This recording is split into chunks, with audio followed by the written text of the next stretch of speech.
sitawungena kule session lena lelandelako ye-expository. Sitawubuka nje kafishane bazalwane na incwadi ya Exodus chapter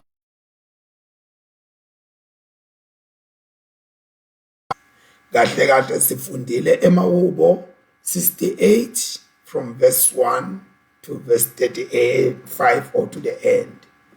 Saphinde safunda ke lo Exodus chapter 22 chapter 16 verse 22 to 36.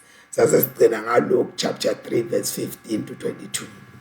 Now lapha sibona uNkulunkulu uya provide noma uyababela, uyabanika, uyabapha, uyabavetela, uyabalethela kabili noma ngalokuphindwe kabili ngelilanga lesithupha lingakafiki lilanga lesikhombisa lebe kulilanga lelisabatha. So ngalelanga lesithupha kwakufanele ukuthi nababutha babuthe badabulele, babuthelele lamuhla, babuthelele lekusasa. uNkulunkulu ke bekakwethembisile lokho ukuthi utawubanika kwekuthi ngalelanga lesithupha kuye ngiyabona nalemana ibe doubled nabayibuka ibe inengi kunalena bebahlale bayibuka futhi bayibutha. Kodwa ke lokho sibona ngathi kwabamangalisa abaholi ngoba sibabona sebeta kumo sibatokhuluma ku-reporter noma ukuthi sekunengi kakhulu lokwalamuhla noma sesibona abantu sebabutha kwemala amabili. Ngithi butile nje ngisafunda iBhayibheli beba kuphi labaholi naMose akhuluma kwekuthi ngelanga lesithupha batobutha kabili. And kwaze kuyavela ukuthi kuba ngumholi nawe kungenteka ukube khona lokukushiyako. And umholi akafanele isimente kwangazuthi yena ukhumbula konke wathi konke. Futhi nanaye umholi akafanele atibeke kuleso sigaba leso ngoba utibutela noma utibitela emaqaphu nampumulo kwekuthi bantu bampindlonge emehlo njengemholi recognize nawe ukuthi kukhona la hambe tibuye tikushiye khona. And uma ngabe ukurecognize lokho naso ucorrectwa awunoqudula umlomo awunoqosha bantu emsebentini just because wena ungumholi nabantu bayacorrecta so wena loyo akabhalela incwadi warning. Ungumholi ungumuntu nawe kuyenteka ethi kushiye. Uthi ke Mose lapha wathi wakusasa which is the Sabbath lilanga lekuphumula lilanga lelingcwele lasimakade. Lokhu kwakuqala ke kaIsrael kwekuthi kube nalelanga leli letawubitwa lilanga lelingcwele lilanga lekuphumula ngoba bese lokuthi bile njalo le kaFaro bengekho yonke le kodwa la kwase kuyaqala uNkulunkulu so banika ke manje umyalo. And uNkulunkulu wakwenda lokho forcefully but graciously forceful. Kwakune sihawu nemusa lokwenda kwakhe kodwa kona wakwenda. Ngisho ukuthini nangisho njalo ngisho ukuthi uNkulunkulu wavele wangayinisa nje lemana yangabakhona lokho ukuthi people were forced not to get anything on that Sabbath day.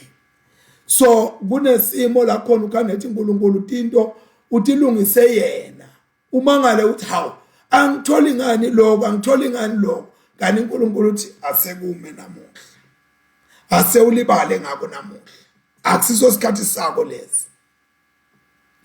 So ke kude imana leyeta kulelanga lesikhombisa lokhu mangalisako bantu labanye baphuma bahamba bathi bayobutha imana abazange baze bakushaya emkhuba ukukhuluma kwaNkulunkulu ukuthi abangaphuma etindlini abahlale ngalelo langa badlela bakulungise ngayitolo kodwa baphuma bathi bawufuna imana. Ngesikubonako ke lokho kwenteka ukuthi bantu uNkulunkulu sekakhuluma wakhuluma babe sesontweni bavume amen haleluya glory baphakame kodwa umuntu aphume la sontweni abuyele esonweni sakhe labanye bedala sontweni bashiye umkipito letindlini baku praise team babo MC babo chorus leader babo banibani nakaphuma la ubuyela lemkipitweni wakhe lokho ke lokufana nancama shi nalobe kwentiwa ngilaba baka Israel ngoba laba baka Israel bebayiva lento mankosi yami baphakama hallelujah praise the Lord kodwa nabaphuma la babuyela kuyakwenta kona lo uNkulunkulu la kuthithe akungentiwa so ke bahamba bafuna lesinkwa lesasivela ezulwini bangete basithola labanye bantu uNkulunkulu makabatshela ukuthi asukwenta lokho baqhubeka ngenkani bakwente uyabona ke thina eMaswati sithi sala kutshelwa sibona ngomopho lokho ukuthi uma ngabe ungafuni kulalela lokho lotshelwa kona utawuva sewuva ngengoti utawuva sewuva ngengadi letabe iphuma kuwe in that way I mean you will learn by personal experience so kukhona abantu abafuna ukufunda ngeexperience iexperience ke akusinto lemnanzi lesikhathi udlula uyawudluleka uyalimala ngalesikhathi kwenteka iexperience uNkulunkulu livi lakhe liqinisela nathi nje aninawuthola lutho vele abazange bathole lutho asesike simkholwe uNkulunkulu ngoba into letawusiphilisa into letawusilulamisa kuko konke kukholwa livi laNkulunkulu uyabona ke kwakusifundo lesasimadima kakhulu noma sifundo lesasi strong kakhulu empilweni yaka Israel lesasimfundisa Israel kwekuthi kufanele ukuthi simethembe uNkulunkulu singafuni ukukholwa ngeexperience kwekuthi nyalo sebathole iswati noma sijeziso noma sebahambe babuya bahlekwa abantu so ke kusifundo lesihle kakhulu ukuthi uma ngabe sibantu sisheshe kulamukela live laNkulunkulu sisheshe kumthatha evini lakhe uNkulunkulu siyeke lokuthi uNkulunkulu sokhulumile nathi sisafuna kudazisa inkani kwekuthi sende lobo lokufunwa ngithi so ke lana ngiloko lesikubonako kulabantu bakaIsrael kwekuthi nanabo bebafuna kudaza inkani yabo kwaze kwafika la khona kubitwa ukuthi baprove khona uNkulunkulu abaprove khona noma abapruvele khona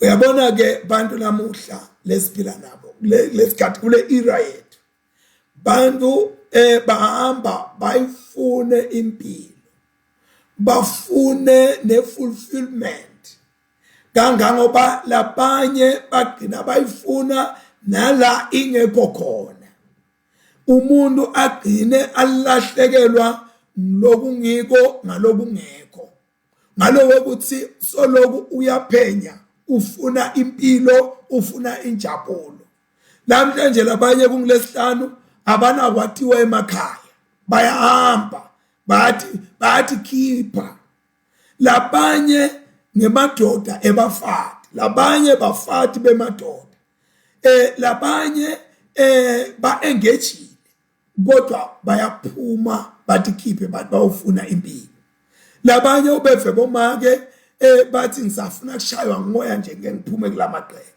labanye bobabe umfati ngisafuna kushaywa ngomoya sengemphume nje ngithi ukukhweshela lo mfati namuhla konke lokho kutama ifulfillment noma impilo la ingekho khona ishiya indlela lembi leyakhe kufena uNkulunkulu ke lapha uletha umyalo ukuthi lesinkwa lesehla ezulwini kutawufika isikhathi la khona funa ukuthi siphele kodwa singakapheli akube khona labantu osibutha basigcine sigcinelwane sigcinelwa isitukulwane lesitabo kwekuthi sitawuboniswa ukuthi sitawubantu osibonisa ukuthi uNkulunkulu nabaphuma eGibhithe sekuphele ukudla kwabo wabondla ngani kusho ukuthini lo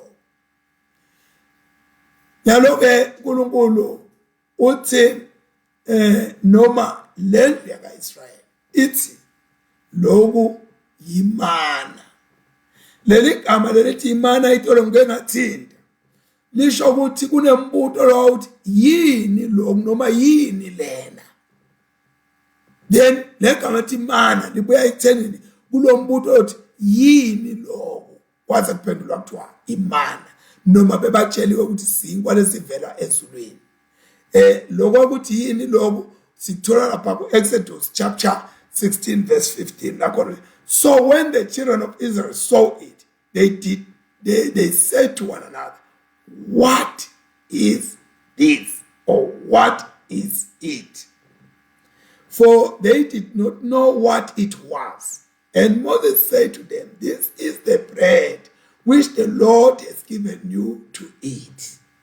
Bodwa bona uyabona inkinga umuntu athi ufuna kufunza nawuthi uyamfundisa yena bese ufuna kufundisa wena. Bayabuta yini lo uyabatshela Moses sinkwa lesehla sivela ezulwini bathi bona imana. Ubutelani kanti lokubutako awunokusebenzisa. Banengi bantu abathanza ukuthi bathe ngathi bayabuta inkosi yami ngicela ungiside ngifuna kufunza kanti usho uyaqhaphatha nje uyathi yena ukuthi wentani nokuthi okwentani. Lapha ke kuthiwa lokho kwakumhloshana nje ufananiswa nenhlanyelo yeCoriander. Lokusho ukuthi ngalamanye amagama kwabuthi inhlafana letincane letimhloshana kuwe ezulwini. Andike kusho kuthini lokho lapha kithi bantwana bakaNkulunkulu? Kusho kuthoba ngoba wawungakubuthi ujaka kuncane nje ngangenhlavu. Wawutinika isikhathi ukuqapiye, ukuqobothe, ukubuthe, ukuthathe kuzo etoqala nini emankomishi lamabili emalitha lamabili njengoba kufundile noma inkomishi itaqwala nini. So lokho ngiloko sitshela ukuthi masifika evini laNkulunkulu we do not need to rush. Uvathi umuntu le inkonzo ithatha isikhathi leside nalokushumayela kuthatha isikhathi leside bekuthatha isikhathi leside lokubutha kuba thatha isikhathi leside. Number 2 bekufuna ukuthi baqaphele ezibabutha babe careful how they gather it ngoba abafuni lokunye bafuna lemana abafuni okufana nako. Uyabona ngiyamthanda Paul nakakhuluma ngelibandla laseBerea uthi leli bandla leli lithi noma seliphumile enkonzweni liphinde liyothi nika isikhathi lithi go through lama scriptures libuke kwethu lobo kufundisa kukhona enembhalweni bakuhlole ngewembhalo nekamoya. Thina ke lapha ebandleni sibe nama canons and constitutions as well as the regulations. Ufe nje umuntu aphonga nje mahlathi aphuma bheka le umangala ukuthi lama canons otakhele yena yini lo lama regulations otakhele yena yini lo usho nje kwakhe lokungekho la. Tindo tiyaqwaningwa kahle kamnandi. Musa kujaka kufuna kwenta into noma labanengi bathi banitshelele labanye lokhu kufuna bemthetho lokho bathi interpret kodwa uthi nathi uyalalela uvena nasaka interpret angakayini akulaba bemthetho so interpret kwakhe. So ke live la uNkulunkulu live liyabadzinga abantu labantile study kwekuthi umuntu nakade uthi ufunda iBhayibheli uyokwaba iBhayibheli labe ngendlela le carefully. Musa kwenta nje ungathi uyentela uhamba unanabula nje amavesi nake lingangeni khona solifakile ngiyabekisa kufiwe lapho umuntu osifundela ivesi lekutalwa noma lemshado noma umuntu osifundela livesi lami yabona mos le nto leyo noma lembi ase kunemavesi la relevant. kuleso simo leso. So they were carefully gathering. Lapha ke siyathola ukuthi kwakunambitheka lokudla bekubuthwa lapha phansi. Kwakungesiko nje ukuthi bekukodwa kwakukudla lokunambithekako njengemiqathane lemnanzi lefakwe lutho nani. Kwakungesiwe ukuthi udla into leduma noma liphalishi lelinganaswayi lelinganjani. Uyayibona mosenda ngifuna ukwanda kakhulu lapho. Kodwa na kwakukudla lokumnanzi lekwakubhakwa njengesinkwa kuthi nasebhakwe noma kubiliswe noma benjani kukudla lokunongotela sweet bread. Kwangekho ukuthi utoba kunebashukela labangakudli lokukha. Everybody was just eating that money ngoba yayingiloko wawudinga ngaleso sikhathi emtimbeni wakho. So uNkulunkulu makasinika sidla live lakhe kufanele ukuthi ekugcineni kwako konke live la uNkulunkulu silive li sweet esimeni sethu lesingasi sweet. Uthi ke uNkulunkulu abaqwalise batobekela abantwana kuze toba kufakazi bakubeke lapha ya eboxini lesivumelwano. Masifunda incwadi yamaHebrew chapter 9 verse 4 iyakufakaza lokho ukuthi ke ngalabanye amagama bangcwele. Lana uNkulunkulu mase kakhulumile noma bekubola lobekubeka. Kodwa mase kushito uNkulunkulu lokhu kwahlala for almost 40 years or over 40 years kuhleli sekungasabona. Lokhu khulunywa lokushiwo lokhu instructwa uNkulunkulu kunalowo mehluko uma ngabe simlalela uNkulunkulu sihamba nekwemikhonto yakhe. Badla ke imana baze bayofika emnyeleni weKenani. And lesi bekusinkwa sasivela ezulwini. Kwakumqokwa kwekuthi uNkulunkulu lilanga nelilanga aqhubeke abaphe lesinkwa lesi. And ke kwakumqokwa futhi nokuthi kufike la khona kuma khona. Uyabo kuphila lokwami kumqokwa ukuthi ngiphile. But kukhona futhi kuba mqokwa ukuthi kusale kuma lokuphila. Kuba khona kwami kule parish yaseMhlosheni lapha eNgaba. Kumqokwa. But kukhona isikhathi lesinye futhi lesimqokwa ukuthi sekuphelile ukuthi ngiqhubeke ngibese eNgaba eparishini yaseMhlosheni. So yonke into inebumqokwa ngesikhathi lesifanele. Kodwa uma ngabe utongijaka ukuthi sasa ngibe ngihambile eNgaba singakafiki isikhathi utodala inkinga. Ubese ungibuka kabi sobuka kabi libandla ukuthi libandla linjani umfundisi unjani ngani nguwe udala inkinga umuntu. So noma ngabe ungibani funza ukuthi isikhathi sini lesi sakho. Labanye abantu isikhathi lesi kahle nyalo ukuthi babe semakhaya babonana. Isikhathi lesi kahle labanye ukuthi bangabi khona la khaya abe khona lela khona emsebenzini. So asikufunde lokho bazalwane ukuthi saba khona isikhathi ukuthi imana ine futhi saba khona isikhathi ukuthi inqamuke. Kwaba netizathu. Hayi ukuthi uNkulunkulu wayinqamla ngoba afuna kubalaya. Kodwa utawukuva masinyane. Ukuthi leni uNkulunkulu ayinqamule imana. So kwakumqokwa ukuthi uNkulunkulu abentela abantu bendlule ekwemukeleni into letate ehlathi vela ezulwini bangayiqondi abese ubabuyisa ku normal position kwekuthi nyalo iprovision yenu it will be through hard labor.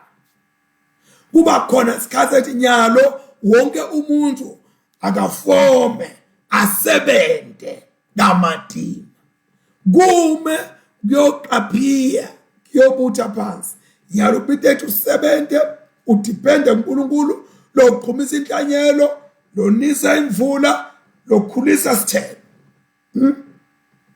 Lokho kusibusiso nakho ngalokufana nakho lesivela kuNkulunkulu ukuthi umlithele ente lokho lokufanelekile. Bebathi ke labantwana bakaIsrayeli ukuthi as long as le leaf bahamba nalo lali leaf le sustenance as well ngoba lali sustaina impilo yabo linika impilo ngokuthi lilethe nale mana le leaf lali phinde lifanane nesikhukhukade uyabona ke khona lokunye kwesilwane senkodlo ukuthi ekubuda uthiwa yini lesikhukhukade noma lo make ubeka lamaqanda kubese kufukama lendvodza sengiyele yofukamela kodwa lamaqanda akhishwe ngumake lo fukamela ngubani ubaba so kusuku bonke lelifukama kuthi ekseni litabe seliyavuma ukuthi ngekuthatha kwekusa kube nalamatolo latobe se ashiya ini kudla lokhu kufanana nekokuthi kufukamela into lethile kukhona abantu abafukamela inkulumo bese lobayiguquguqula lenkulumo ayiguquguqula lenkulumo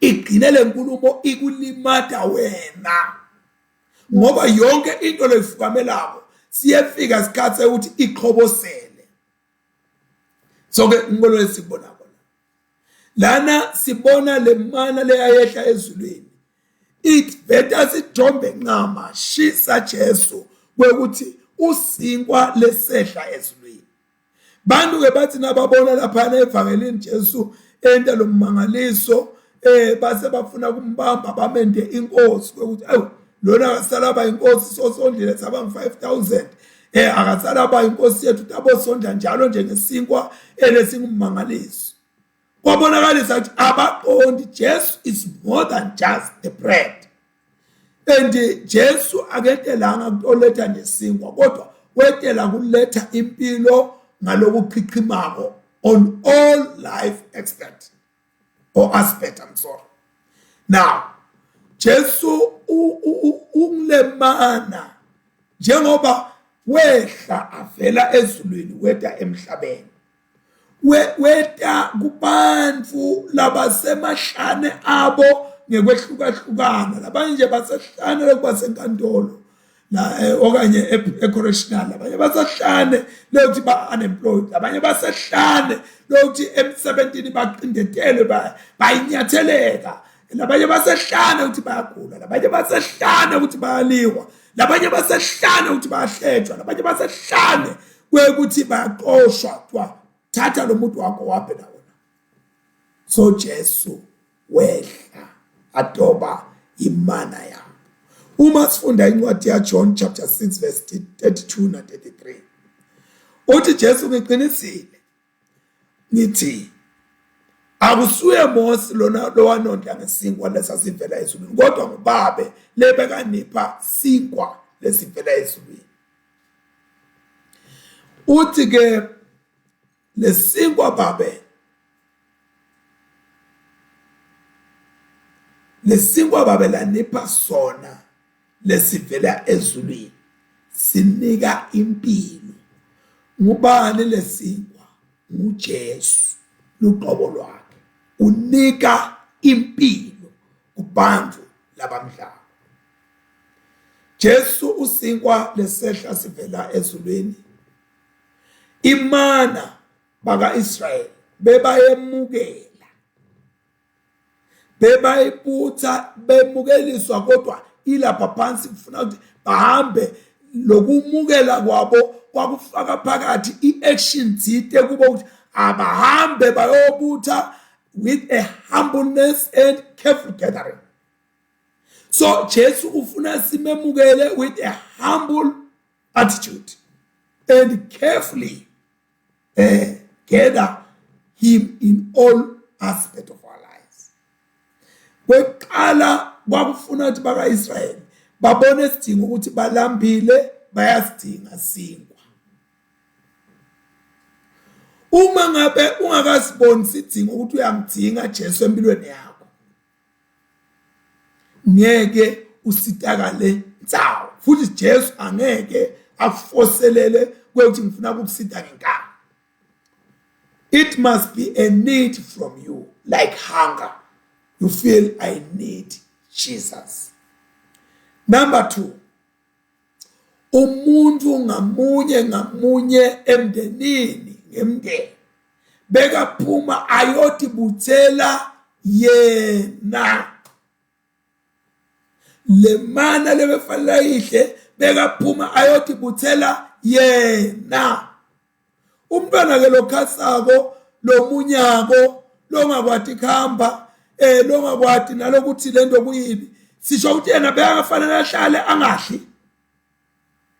Angifuni kwenza lapho ngoba abantu banema debate inkumbi ngebantwana kuba ngathi umntwana yena indoda kaNkulunkulu okufanele ukuthi athihle ngeke ngisho ukuthi ngene kuphi nakuphi. Lokhu kwakubita ukuthi bakwente onke malanga. Jesu sifuna simudle onke malanga kude lapho siskiphe khona kodwa Jesu wa onke emalanga. Kwesibili mababutha le mana kwakubita ukuthi bathi thobe noma baguqe phansi wawungekuyibuthe umile imana. Uma ngabe utawukwenta tinto taNkulunkulu empilweni yakho tiqhume tendeke iyafuneka inkonzo yokuthoba. Uyabona ngisho nenkosi ngoba lana wonke umuntu befuna taphuma otibuthela unjingile noma unesikhundla noma unjani ufuna hambe ayoguqa abuthe. Number banba lokho kwakufuna ukuthi bakwente with gratitude.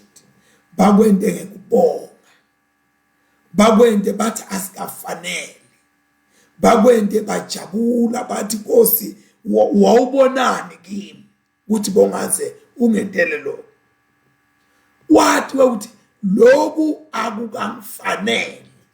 Kude kwaNkulunkulu lokhu kufanele. Kodwa uNkulunkulu uyakuqualifya wena ukuthi ufaneleke. Uyabona ke le mana bebayidla bayifaka ngaphakathi kwabo. Lokho kusho ukuthi Jesu akasiye wema handbags wema clutch bag. Jesu akasiye wemakhiki. Ucabanga ukuthi wena lokufaka ikhiki lakho senjesu noma lokugaqile senjesu. Ufakwa ngaphakathi. In our innermost being, Jesus must come inside of us. Akasuke enkondweni ehlele ngezansi enhlizweni. Ato influencer yonke indlela yokuphila kwakho umuntu. Mloko nje namhla kusihlwa bengithi angikusho uNkulunkulu akubusise emntwana sekhaya asithandaze. Babelolungile sesibongile Nkosi egameni lika Jesu live lakho liphilile lingemandla liyasiqondisa liyasikutsata. Aliqhubeke Nkosi lehlele enhlitweni ethu babe wethu namandla onke livuse kudangala Nkosi liqoshe Nkosi Jesu ukuthi ngathida lihlanyele uNkulunkulu othule namandla kwethemba. Sithandaza nomntanazo wabe ngoba siyakholelwa nawe amandla Nkosi la khona right now lasebenta ngendlela lephakeme. Thatha Nkosi udumo lokufanele nakulomzuzu ngelihle igama lenkosi yethu Jesu Kristu. Hambela Nkosi labagulako labaleleti phedlela. Hambela Nkosi lababanjiwe ematilongweni. Hambela uNkulunkulu labalala bangenakudla. Hambela uNkulunkulu othule amandla onke labashonelwe ihlobo. Hambela uNkulunkulu othule amandla onke bonke bantu bakho ngewethi dingo tabo ngelihle igama lenkosi yethu lenguJesu Kristu manje naphatha. Amen. And the blessing of God Almighty, Father, Son, and the Holy Spirit may remain with us all now and forevermore. Amen. Siyabonga bazalwane, uNkulunkulu anibusise wherever you are. May God bless and keep you. Forget not to share this on Facebook or YouTube. Bantu bakaNkulunkulu bajabula kakhulu mabathola lokho. So ke make sure ukuthi nawe uba ingxenye yokuthi ubabusise ngalokho. Inkosi ibusise. Amen and amen.